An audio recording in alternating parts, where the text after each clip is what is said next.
Здравствуйте, уважаемые зрители! Представляем анонс четверговой толстушки Якутии. Итак, что вас ждет на страницах нашей газеты 6 августа?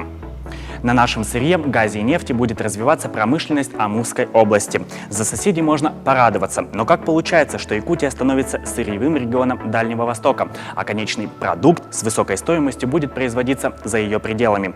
В проблеме разбирался журналист Якутии Виталий Андрианов.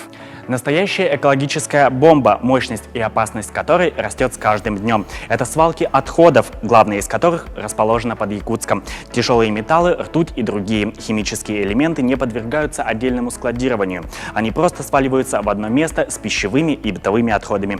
При этом все мыслимые и немыслимые сроки эксплуатации городского мусорного полигона давно вышли. Чем опасен мусор, читайте в Якутии 6 августа. Наша постоянная рубрика «Гость редакции» создана специально для того, чтобы рассказать о людях, о которых действительно хочется рассказать, потому что они интересны. Наш нынешний гость стал открытием даже для автора интервью.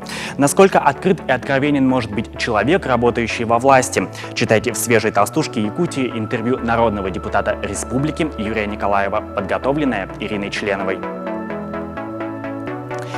12-й республиканский конкурс косарей прошел 2 августа, аккурат в Ильин день. В этот день, согласно народным поверьям, убирать урожай нельзя, поскольку идет дождь, а вот сено косить как раз нужно. Был ли, кстати, Ильин дождь конкурсантом, что помогло татинцу Николаю Афанасьеву стать самым быстрым косарем в 5-й раз? Об этом читайте в специальном репортаже Марии Павловой в газете «Якутия» 6 августа.